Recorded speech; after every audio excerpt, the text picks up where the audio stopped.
everyone. My name is Yuji Yamada. I'm happy to see some familiar faces and some people new. I'm very glad to have the opportunity to join this event as a storyteller.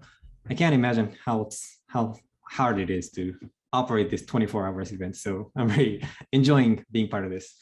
For today, my stories will be based on organization, Teal practices in organizations. So basically, I'll give a tale about one story I've been heavily involved with for this about 1.5 years. And I hope this would give some insights or inspire in some way, giving this practical story from Japan. Well, so I think this would be a good way to show the slides. So is it? Do I have the right one? We can see it's in presenter mode, so we can see all the slides at the bottom. Oh, so got to this one. This one. Yes, there you go. You got it. Thanks. So my story is going to be topic would be the autonomous organization based on deep listening. And first up, I'll go about my self-introduction and then go deeply into the story. First, my career for about 15, 16 years. My first step was in learning and development of large companies, mainly as a consultant. And then I switched my career to a startup, one of the founding members and CEO of board members of a startup. I was there from the beginning to up to like 30, 40 members, about 5 years. That was the experience I did as top management. And then it was like 2017, 18 when I came in to explore the world of new stage of organizing. I think that was just before the book, Japanese edition of Frederick Laloux's book was published. I think it was 2018, so it's like 4 or 5 years. And now I started a new company here at the middle from my perspective. The new company, R3S.jp. In Japanese, we'll call it Reisansha, but I think it's hard to pronounce it in different languages. So R3SJP. And the main is to contribute to the next paradigm of organizations from Japan to the world. And we'd like to do this in 3 different approaches. One is introducing new wisdom into Japan. And second, sharing out wisdom from Japan to the world. And also from having this interaction, creating new wisdom or knowledge or practical frameworks and so on to proceed the new paradigm of organizations. And just as an introduction that maybe some of you know, the book Work with Source written by my friend Tom Nixon. This is one of the books written about source principle in English. And we are introducing this book, publishing this book in Japanese, hopefully this summer. And this would be one approach to introduce source principle and Tom's work into Japan. So we would like to work on this kind of initiatives. Now, that's the brief introduction. And I'll dive deeply into the story of a company called Yale. This company started 2013. There's about 20 to 60 members. It depends on how you count the members. I'll go into detail later. First, I'll introduce the business and then mainly about the organizations. First, about the business. In summary, what we do is one-on-one sessions by external supporters. So we have like 2,000 plus supporters subscribed to provide sessions. And on the other hand, we have a role called player. This is a member from our clients. And we match the supporter and player by algorithm. And these 2 people have 30 minutes session per week, about 3 to 6 months. It's like, so 12 to 24 sessions in total. And what they do, the players and the supporters do, and mainly the supporters do in the session is listening without judgment. This directly connects to the topic of this whole presentation, deep listening based on autonomy based on deep listening. So listening without judgment would be the core of what the supporters would behave at the one-on-one session with the players. We are working with enterprises. mainly like Toyota and other companies in Japan. So we are not into B2C, but working on with enterprises. And the purpose and the belief of the business of Yale. The purpose why we do this business is that we want the members of our clients to work autonomously, and that would be based on deep self-awareness. So that's why we provide this one-on-one session by an external supporter. And the purpose of the business is supported by the underlying belief that we expect from our clients to have. And those are in these three at this time. Our clients are willing to support the inner development of the members. Second, our clients believes that the beliefs that the individual purpose and the organizational purpose overlaps or maybe aligns or connects. So this is the core belief of the clients. And third, that the clients are flexible to create or arrange roles based on individual purpose. So they have the space to fit the members' roles and jobs into their purpose. And for last about the business, why do we do this in external one-on-one sessions by external supporters? So if you plot the one-on-one sessions into axis, one about the topic, first about the actions, what you do, and at the deeper level, what you think, and then the emotions you feel, and at the bottom, like the beliefs and the values the individual has. And the other one is the motivation. So more mainly focusing on extrinsic motivation, or is it on intrinsic motivation? So traditional management, the one-on-one sessions in traditional management is mainly focusing up here on the left upper side, mainly on what you do and why you did that based on what you think, but not as much in emotions and beliefs and values and so on. But when we have supporters externally, the main focus would be like emotions and beliefs and values of what you have deeper inside, and focusing on the intrinsic motivation you have. This is important because if you are working at the same team and you have direct interest, direct stakeholders, it's hard to have a very open conversation about the emotions and belief and value, just not handling the actions and so on. So having the external supporters are very supportful to focus on the players' emotions and values. So that's in brief what Yale does, that's business. So how do we organize the team? In summary, the core belief of the organization, how we organize the team in Yale, is based on autonomy and coexistence. So these two are both very important. And getting into a bit of detail, autonomy means a very deep self-awareness. So having a very good understanding of yourself, including emotions and values and core beings, true autonomy comes from a very deep part of yourself. And at the same time, coexistence. So it means collaboration of multiple autonomies.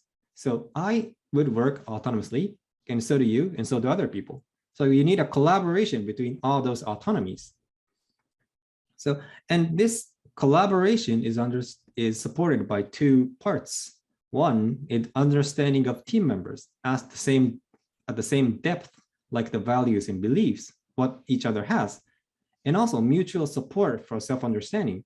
This is very much aligned with the business we do at Yale. So, because it's very, very difficult to understand yourself only by yourself, it's very helpful to have someone else around you to support or give feedbacks or have a dialogue to reach to the very deep part of yourself. So mutual support is very important in Yale, the organizing in Yale.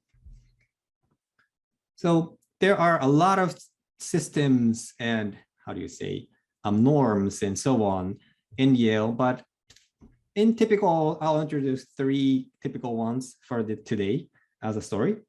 First maybe would be the various style of work. So members select their own way of work. It's really much based on the autonomy of how you want to work. How close do you want to work with AO? So we called the full-time committed members base members. And in general, we have like 40 plus members. In definition, like working part-time, but we don't have a fixed name for this right now, but around like 20 to 40 members on the right side. So these members work part-time, but there are some members who are working very committed, like very close to full-time. But on the other hand, there's members who like work like, I don't know, 2-3 hours per week. So it has various way of work. And then the second one, will, can, role. This is a framework we have. This has been established, I don't think 5-6 years ago. It's been keep updating for a long time, long days. So this will, can, role is an original framework to support self-awareness. Will, it means the core being of yourself. Can is gift, what you are born with, and the ability you have achieved throughout your career and your life. And the role, how do you realize that? And there's a lot more in this. There's a lot more detail in this definition, but I won't go into any more depth about this. But what is important is that we have a worksheet like this. And for self-reflection. So will, you have like a lot of questions to answer, and can and role. And first you write this by yourself. And then second, you ask for mutual feedback. So I think, I feel, or in my words, my will or my belief or my being is like this, but how do you think? And you ask for support for other members who are working in Yale. And we used to do this, I think, like 3 to 6 months, once in a 3-6 months. And basically, we recommend all the members to write this and join the mutual feedback, and also having a dialogue to talk over what feels or what you feel about other people. And this was very much aligned with the core belief we have that autonomy, filling this sheet and having a better understanding about yourself directly leads to your deep self-awareness. What do you want in your life, about your being, about your gift, about your role? And the role means in Yale, in one way, in Yale, what role do you want to contribute to this company? And on the other hand, in your life, what role is important in your life, and what part of you is willing to work in Yale? And at the same time, coexistence, so understanding of team members, to having the same framework and the same understanding about what will, what can, what role do other people have. So having this framework for autonomy and coexistence. And third would be a very practical one, the reward decision process. So we have 3 steps to decide your own reward. First, this is what we did last December, updated for last December. First step is a very brief survey about working closeness. Second, about the feedback for contribution. And third would be the reward deciding process based on advice process. So for the first one, we did a very brief survey about work closeness. So who knows how you work, how you contribute. And this was for selecting members for the advice process based on for the third step. And what we did was very simple. We asked everyone, in this time, the base members, so it's like 20 plus members, how much of your work does other members know? What was important was that you answer what other people knows. So it's not the opposite. It's up to you. So you answer to other like 20 members. What part? Is it all from none? We had 5 choices. So you answer your from your objective view, how does other people understand my work? And this is the real result. So the member on this side, like A answered, who knows what part of me, what of work I do. So like maybe typical one, the member E, so is working very close with Q, but the other, he has a very specific role. So not very many people resonate, work together within the daily work, but it's not that, it's how it is. So this was a brief result. And then what we did was selected members to join the advice process in the third step. So this was because we used to have everyone to join the advice process when we had like 8-10 members. But since, as we can see in this result, that it's not all the members understand everyone else's work. So it's hard to give feedbacks to people who you don't know what they're doing. So we selected people from this survey. And the second reason we did this was that we don't have a very fixed structure or fixed role of like management or bosses or something. So there's no way of authority to decide or select or pick up someone to the advice process. So we chose people from this survey. This was pretty much the intention for this survey. And the second was the feedback for contribution. And we strongly pushed that this is not evaluation. You don't have to evaluate people. This is purely feedback of contribution. So, and to push that, we did two things. One, we put, I don't know, 3 criteria. Contribution to business growth and deep listening as a team, and behaving based on values. We have 3 values in the organization. And we put a very rough level for each one. For like contribution for business growth would be, is it short-term spot growth, or is it long-term continuous growth, or was it a non-linear growth? And so on for the other 2. And we asked two questions for each of these 3. First, from your perspective, when was the moment when the person contributed most to business growth? So this was the point. So we didn't ask for general, but what was the highest performance this person did on all these 3 points? And the second question was that from your perspective, when was the moment when you thought you wanted to expect more? You thought the person could do more contribution. So what potential did you feel from this person? So we wanted this not to be kind of a negative feedback or something, just wanted to expectation, what you think would be a possibility for other people. And we also strongly recommended to write very specific episodes, not abstract like impressions and so on. So a very detailed scene, or maybe what you did. So that's, but we thought that would be more helpful for feedbacks for each other. And as a result, 290 feedbacks in mutual in total. So 90-20 members was attending as receiving the feedbacks. So about 11 or 11.5 feedbacks in average. So that was giving support for each other. And for last, we decide the reward based on advice process. So first, you have the self-proposal. Second, we have the advice process based on this first survey. This time it was 8 members. And then you decide by yourself as a third step. And also what we did throughout this process, it's that we asked to have the proposal not only by the amount of reward, but also we added 3 other amounts of reward. First, market value. So if you worked outside Yale, what would be the fair price you would receive from the company? So what's the market value? Second, the concentration. So the amount of money you need or you feel comfortable to work full-time committed to Yale.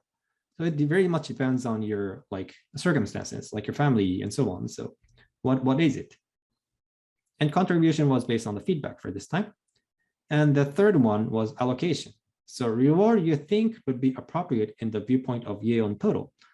So we did everything in transparency. So everyone joining, like the 20 plus members attending this process had all the information about who receives what and all the feedbacks given to each other and so on.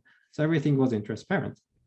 So having these three, market value, concentration, and allocation, then you give the self-proposal. So some people put more than what you think would be your concentration amount, but it depends what you think. And the 8 members gave feedback to this, all these 20 people's first proposal. And as a result, what did happen? First, in total, for the total amount of money for the 20 members, it was a 2.8% raise for in the half year. So I think this is pretty much fair as the growth rate. And second, what was interesting was that what did happen to individual prices. So at the lowest was minus 10.5%, at the maximum was plus 20%. And what was so interesting was that for the person who wrote, ended up having plus 20% raise, his first proposal was like plus 8 or 10%. And then in the advice process, we had the advice process, we had a 2-hour meetings with the 8 selected members to discuss for each 20 people, how is it fair, or what do you think? And as a full agreement, everyone attended the advice process, thought that plus 8 or 10% was too low for this person. So we pushed him to raise his proposal. It was too low, having his performance. And the same for the minus 10%. So this person put like, I don't remember, like 15 or 20% minus proposal for his first proposal. But everyone else couldn't agree with that. Like from the beginning, everyone else thought that the person is not low performing, but himself was feeling that she wasn't doing enough. So we pushed it up so to have a fair price. So it was a very good process to suit what would be fair for the person. And we had a brief survey at the end. So 9 plus 2.8 out of 10 was satisfied with the process. So I think this worked well for this time for Yale, and was a good process to both aspects that, as a summary, this autonomy and coexistence. So I think this was a very good experience for everyone. So as a conclusion, so starting back to my role as the founder of R3S, what does this story mean in Yale? So first was like external one-on-one as business. So enterprises like Toyota are focusing on supporting deeper self-awareness of their members. Yale is still a startup, so we're not the majority, we're not the mainstream, but there are more and more companies getting interested in this self-awareness of members. So I think this is a very good news. And maybe one thing is that it's quite typical in Japan that thinking out of your role is sometimes difficult. So having external supporters is very supportive to people working autonomously. And the last about the concern, and one is that Yale, we have never announced we are a Teal organization in Japanese. And this is because the risk of attracting people who resonates with the way or the style of organizing and not the vision or the purpose. So we are working very hard for achieving the business goal and working hard committed to the purpose, not the style of organizing. So I don't think we're going to do that in close future to announce that we are a T or something. So we are trying to work on achieving our purpose. So that would be the end of my story. So I hope this would be one of a good practice to sharing out what happens here in Japan. Thank you. Thank you, Yuji. I'm afraid you're here. You're telling the world that you're a Teal organization now. So let's see what happens. Only in English. Only in English. That's true. That's true. We have a few really good questions. And before I go into them, let me put the Mentimeter link again so that people, as we go into the conversation and deepen into some of these questions, there might be others that bubble up for you. So just feel free to keep them coming. We have some really good ones. Let me see what we have. We have two questions that are relatively related. So I think I'm going to merge them and put them together. Because one of them is about how do you find clients that meet your criteria? And the other one is very related. Could you please name some criteria for the matching between player and supporter? So I guess the complete question merging those two is how do you find clients and what are the criteria that you use to match them with the supporters? Thank you. It's going to be quite a different answer. For the second one, how do we match the player and supporter? We do a brief survey for individuals for how do you say the characters, like the science, how do you say, what was it? And the algorithm is based on how successful was the session based on the data of the past. So we have the tendency of the algorithm to fit which person would be a good supporter to the player. So that's how we match the player and supporter. And for the first question, how do we find clients? This is a very difficult one. We've been tackling this. We've still tackling this. And it's been a shift since we are a startup. In one time, we tried to say that we could support good one-on-ones internally. So managers having a good experience in one-on-one with external supporters, then you can do a good one-on-one to your members. If you have never experienced a good one-on-one, you can't do that. So that was one story we used to do, but it ended up that attracts some people that are very much in the orange paradigm, who want to have a very good one-on-one, but trying to give like, I don't know, commands or like, it's not the good fit to what the supporters are willing to do. So we are trying very much right now to shift that. We are very much supporting this autonomy, or the members working very self-motivated. So we are just trying to shift this message outside externally. And the good news is that there's more and more companies very interested in the members working autonomously or self-motivated. And the challenge is that the question, what does this come back as a business growth? So it's not directly, oftentimes it's not directly connected. So it's still, we are still trying to find a good one. Yeah, cool. There's a question there about asking if you have worked with companies out of Japan yet. Yeah, no, not out of Japan. There is, I think, one or two cases that we worked with non-Japanese companies in Japan. So provided sessions in English, but there are not very many supporters who can do a session in English. So we're not very ready for that, but there are some experiences. Not yet. I'm reading there that they are identifying a niche there, a potential area of growth for you there. Cool. Let me see what else we have. There's an interesting question here. In the compensation deciding process, in the reward deciding process, do people also get information about company finances to help them with the context for the request?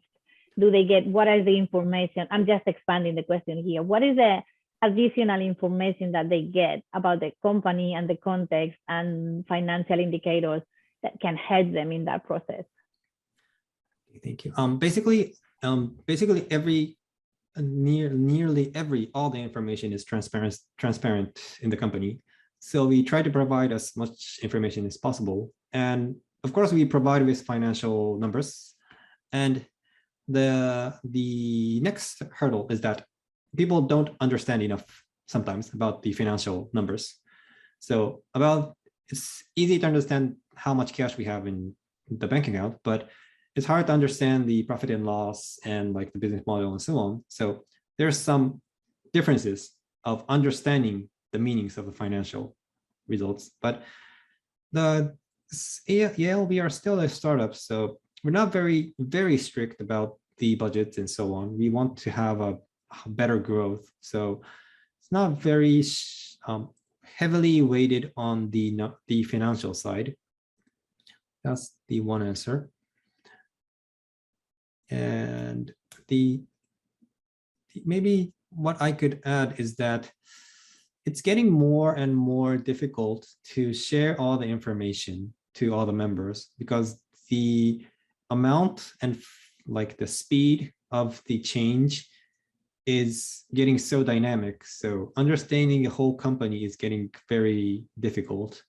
So it's going to be the next challenge, not only about the compensation, but us maintaining and like getting more autonomous work from everyone to come up with a good system structure to share information. Yeah, that's key. When we talk about transparency, we forget that we need accessibility of the information in two very key aspects. One is actually people can physically access the information and know where to find it, and yeah, kind of have resources and methods and processes to find that information, and then accessibility in the sense of understanding, being able and having the knowledge and the expertise to understand that information. Otherwise, we cannot use it. So yeah, that's a super good point that you're pointing out there, Yuji. I wonder if there are other ways. Can you tell us a bit about other ways where you use internally the advice process? Because this is an example of how you use the advice process for compensation. But do you use a similar process in other areas of the business? Yes. Yes and no. Is that the no part is that we are very, very flexible in good meetings and maybe not good meetings, that we don't have enough like really the structures. So basically everyone could decide what they want to do. And the other part is that we don't have a very fixed advice process, how you use money or what you want to spend or marketing or whatever. We have a very like fixed process for hiring. So how do we offer people to come into Yale as the full-time member? But on the other areas, it's very, very flexible. So as in people ask for advice, to decide a very how do you say that has big impact. But since we don't have a very fixed structure or a process, it ends up that the members feel like they need to ask everyone who is involved. So it's kind of like how to say the bad side of the kind of a green model. You need to have consensus with everyone, and we're not expecting that, but that's a bit happening right now. Yeah, fair enough. Fair enough. Let me go to another question here that is also very interesting. Someone is asking, beyond the worksheet that you have, how do you support people in reaching a deep self-awareness? Could you ask again? I didn't get the question. Sure. So you showed us the worksheet that you have about how much other people in the company know about you, and how much do you share about yourself. The question is around what other mechanisms or support do you offer to people so that they can develop deeper self-awareness. Okay. One very obvious one is that we have offered the one-on-one session by the supporter to any member who wants to have support from. It's sometimes it's short, like 6 times for like 6 weeks or something, but we use as often as possible to the service we are providing to support all the autonomy and the self-understanding. And the second is that it's not a system or any like obvious like process, but since we have this business and this belief in the organization, people working in Yale is very open to listening deeply to other members. So at the same time, we are discussing very deeply, very intense about the business strategy. And at the same time, we ask that, do you really want to do that? Or are you enjoying that? Or something like that. So it happens at the same time in the meeting. So I think it's kind of the culture we have in Yale. Yeah, in that sense, I'm curious about what are the challenges that you're finding that you have faced if when implementing this way of working in Japan. Is there something that has made it specifically challenging, or what are the specific challenges of implementing these new ways of working in a culture like Japan? I think one is that I felt in the slide that when working in Japan, it's more traditionally it's more like having a belonging to a single organization. So it's like belonging into a family. So it's hard to think out of that box. Don't start from your organization. What do you want to do from your life? So this is a very important question to ask. And there might be the steps in Japan traditionally. So the first step is like job crafting. So what do you really want to do from your role or your work? You can like select within the organization. So work like from yourself to create jobs or roles within the organization. So people are not used to that. So the first step might be that working inside the organization. Then the second step is more like what Yale really wants to provide. So what is your belief? What is your ambition, and so on. So might be very typical. Could you tell us a little bit more about how you do that roles process?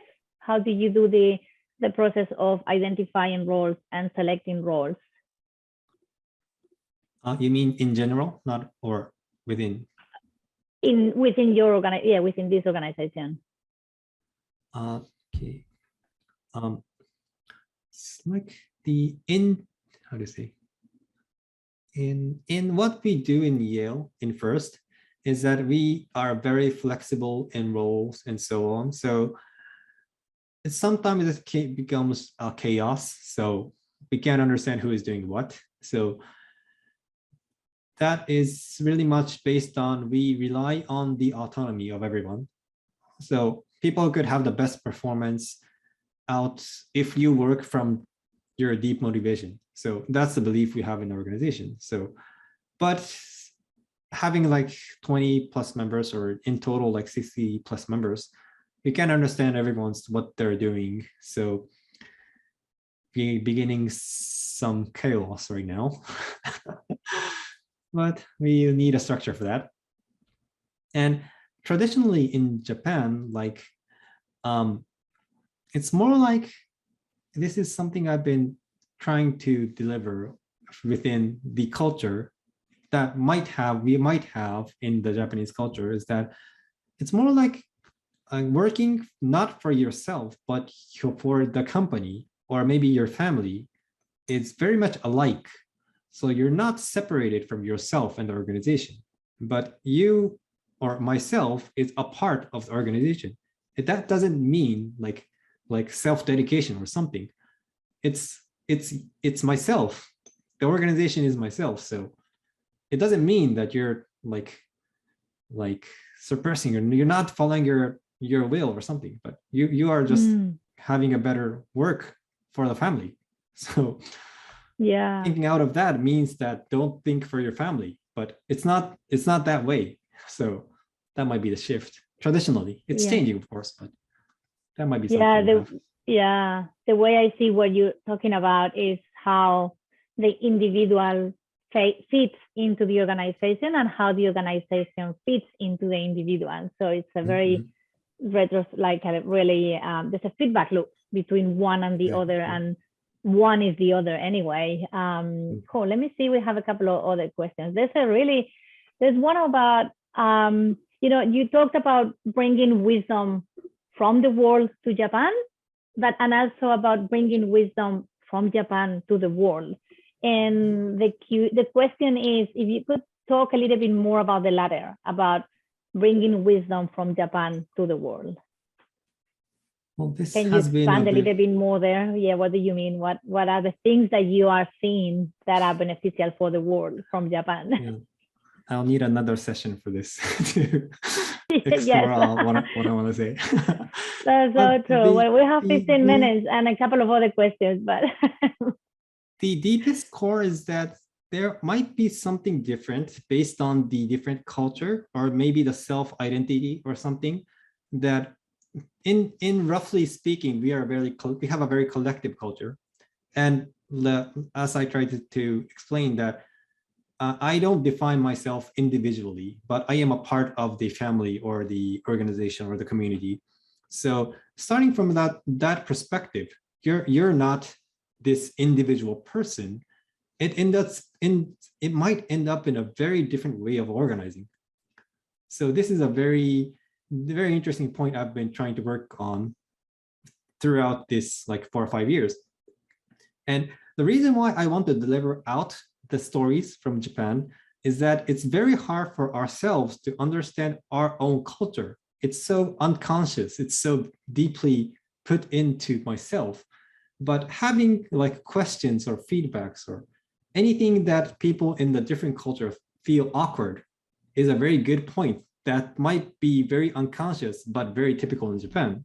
So having that interaction, I hope that it ends up to revealing the unconscious in different cultures, not only in Japan, but in other cultures too. So that is what so beautiful, and doesn't it apply to anyone and everywhere? If we all came from that desire to open up and to receive feedback and to kind of, I hear you saying like someone else is holding the mirror to us so we can see us. That's how we develop self-awareness as a society, even not as individuals, but as a society. And I'm having goosebumps when we're talking about this, because how amazing would it be if we could all do that for each other?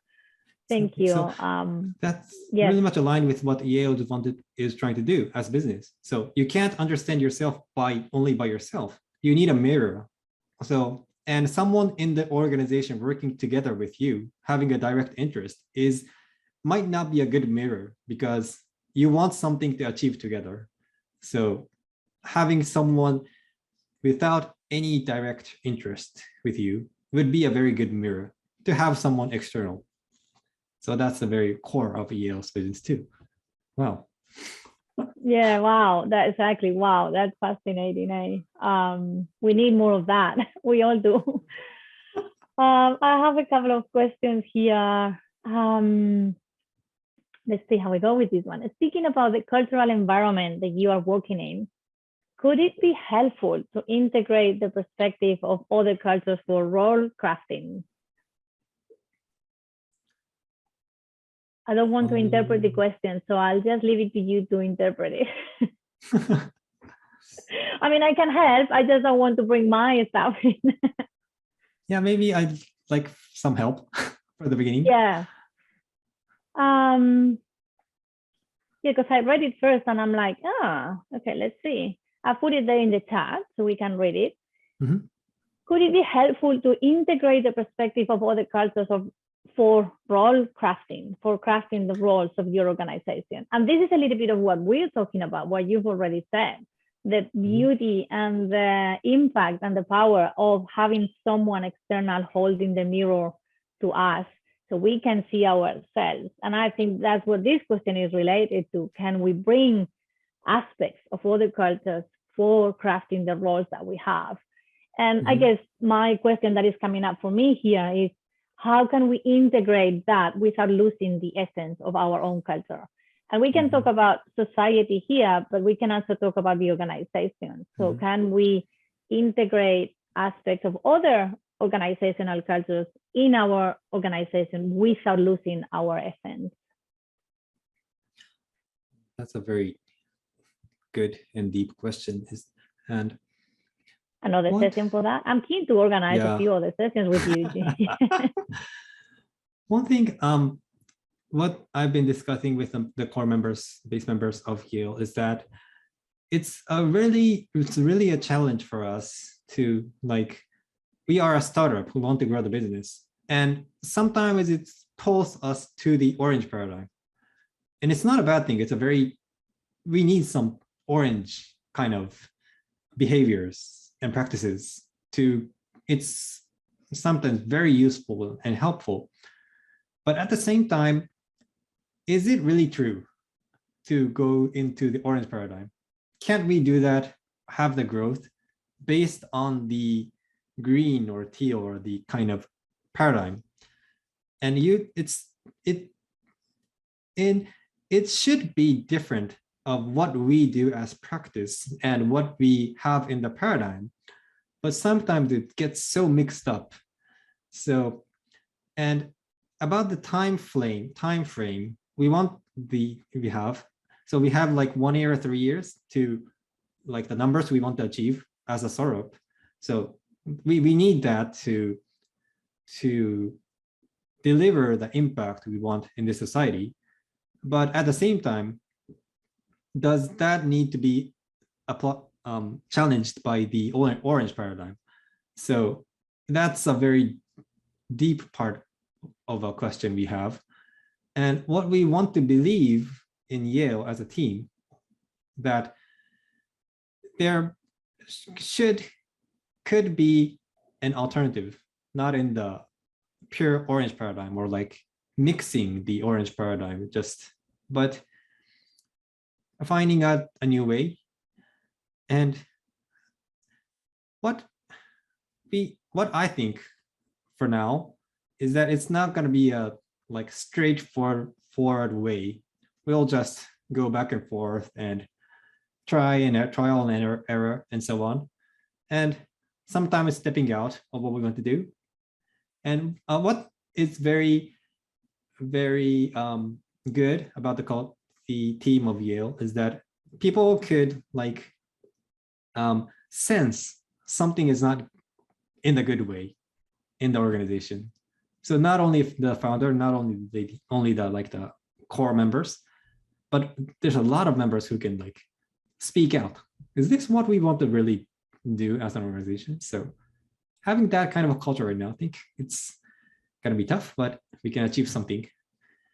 I don't think I answered the question, but that's what I feel. That's good.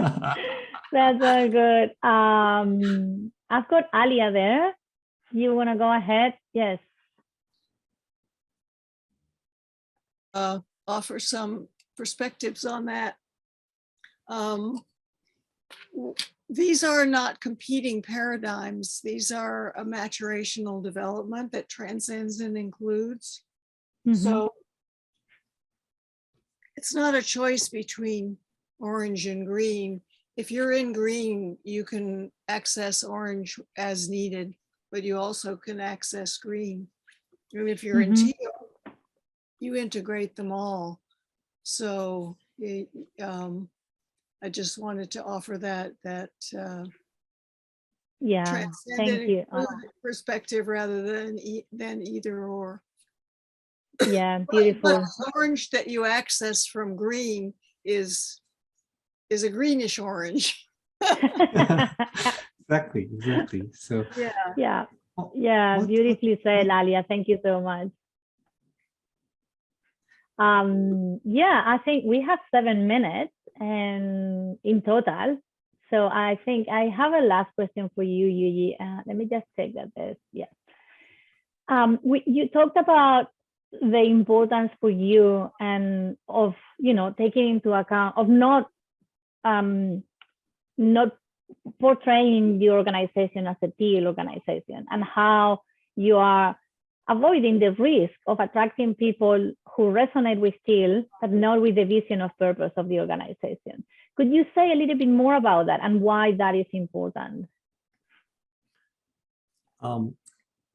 Something that is typical in Yale is that the purpose of the business is pretty much resonating with the Teal paradigm and organization. So it's very close, but sometimes, so just like Alia mentioned, that sometimes we transcend kind of like the put into practice like the orange paradigm, orange, not the paradigm, but the orange kind of practice, like achieving a goal in a very short term. It's the behavior we have is a very much like the goal-oriented one. So people who resonate with the culture or the organization paradigm can't accept that. So weren't we trying to be Teal? But that's not the point. So that sometimes get mixed up. So as a choice, sometimes we might do a very goal-driven project in a very short term, but that's not stepping out from what we want to achieve as an organization. It's only this choice. So we don't want to have that kind of like misunderstanding in the organization. So it's very, sometimes happens in Yale. So we're very taking an eye for that. Yeah, I don't know. You're saying it's happened at Yale. Can you tell us how you dealt with it? How do you manage that? Sometimes we offer not to work with us. It might not be, so sometimes out of the very high performance you're doing as through your professionality or specialty, might not be a good fit to the organization. Sometimes we say bye to, and oftentimes the first option we take is to have a very deep conversation with the person. Why are you working here? So that's what do you really want to achieve? And so we don't think stepping out of the organization is a bad thing. It's not a sad thing. It's a very good thing to have your own selection. So having your own autonomy in your life, stepping out of this company is your autonomy. So it's a very good thing. So yeah, it's an expression of the autonomy that you have at Yale. Exactly. So that's what we try to support mutually, to speak out if we feel that anything is wrong or something in us when we feel someone is not energized from their deepest part, we give questions or feedbacks to each other. So it's not a system, but kind of the behavior or the culture we have in the company to support each other.